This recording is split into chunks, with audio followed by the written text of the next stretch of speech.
شکر ہم خدا کی ذات کا، خدا کی ذات کا نیا پھر دن ہوا۔ آج کی آیت: اے جوان، تو اپنی جوانی میں خوش ہو اور اس کے ایام میں اپنا جی بہلا، اور اپنے دل کی راہوں میں اور اپنی آنکھوں کی منظوری میں چل، لیکن یاد رکھ کہ ان سب باتوں کے لیے خدا تجھ کو عدالت میں لائے گا۔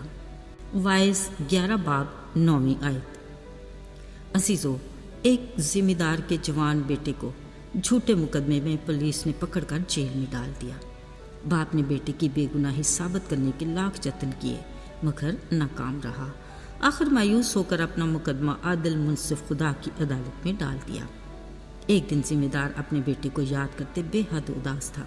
اس نے اپنے بیٹے کو خط لکھا: بیٹا، آج میں تنہا بیٹھا تمہاری کمی کو محسوس کر رہا ہوں۔ جانتا ہوں تم بے قصور ہو، میں تمہاری رہائی کی کوشش تو کر رہا ہوں، مگر نہ جانے رب کی کیا مرضی ہے۔ بیٹا، بتانا تھا ان دنوں آلو کی فصل کی کاشت کا موسم ہے، مگر میرے میں ہمت ہی نہیں کہ اس کے لیے زمین کو تیار کر سکوں۔ خیر، خدا مالک ہے، اپنا خیال رکھنا، دعا گو تمہارا باپ۔ بیٹے نے خط پڑھا تو جواب میں کچھ یوں لکھا: بابا، مجھے افسوس ہے کہ میں آپ کے کسی کام نہیں آ سکتا، چلیں اس بار فصل کی کاشت کا ارادہ چھوڑ دیں۔ اصل میں میں نے کھیتوں میں اسلحہ چھپا رکھا ہے، اس لیے زمین کی کھدائی خطرے سے خالی نہیں۔ ہاں، جیسے ہی میں جیل سے باہر آؤں گا باقی آگے کی سوچ لیں گے، بس اپنے رب پر بھروسہ رکھیں۔ آپ کا بیٹا۔ عزیزو، اس خط کے رد عمل پر ہوا یہ کہ اگلے ہی روز پولیس کی بھاری نفری ذمہ دار کے گھر پہنچ گئی۔ انہوں نے اس کی ساری زمین کو کھود کر چپا چپا چھان مارا، مگر وہاں نہ اسلحہ تھا اور نہ ہی انہیں ملا۔ البتہ ذمہ داری کی ساری زمین آلو کی فصل کی کاشت کے لیے تیار ہو گئی۔ واہ کیا خوب! بے قصور مجبور بیٹے نے کیسے انوکھے طریقے سے اپنے باپ کی مدد کی۔ عزیزو، جوانی انسانی زندگی کا وہ حسین دور ہے جس میں ہر کھلاڑی کو نہ آج کی پرواہ نہ مستقبل کی فکر، دلیری اور بے خوفی کا وہ عالم جس میں خطروں سے کھیلنا اس کا دل پسند مشغلہ بن جاتا ہے۔ اپنے زور بازو پر بھروسہ کرتے ہر وہ کام کرتا ہے جو اس کے دل کو بھائے۔ اصل میں یہی وہ دور ہے جس میں اس کی ابتدائی تربیت کے اثرات اور ثمرات نظر آتے ہیں۔ سلیمان بادشاہ نے اپنی حکمت کی کتاب وائز میں کہا: جوانی کے ان ایام کو کھلے الفاظ میں یوں فرمایا کہ اے جوان، تو اپنی جوانی میں خوش ہو اور اس کے ایام میں اپنا جی بہلا، اور اپنے دل کی راہوں میں اور اپنی آنکھوں کی منظوری میں چل، لیکن یاد رکھنا کہ ان باتوں کے لیے خدا تجھ کو عدالت میں لائے گا۔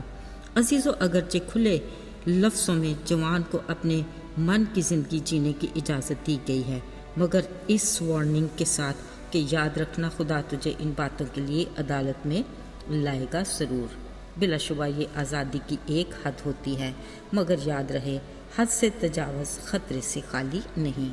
کلام مقدس میں بھی لکھا ہے کہ خدا نے انسان کو اس کی آزاد مرضی پر چھوڑا، مگر اچھے برے کی تمیز کے لیے عقل اور شعور سے نوازا۔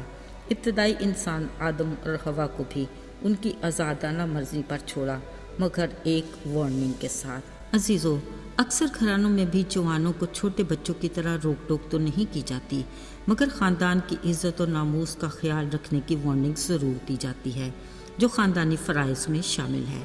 بلا شبہ ہر جوان اپنی زندگی کے دن اپنی مرضی سے گزارنا چاہتا ہے۔ وہ اپنی آنکھوں کی پسند ناپسند اور دل کی منظوری کو ترجیح دیتا ہے، مگر انسان کا ازلی دشمن ابلیس ان سب کمزوریوں سے واقف ہے اور بڑی ہوشیاری سے وہ ایسی ہی آزمائشوں کا جال بچھاتا ہے۔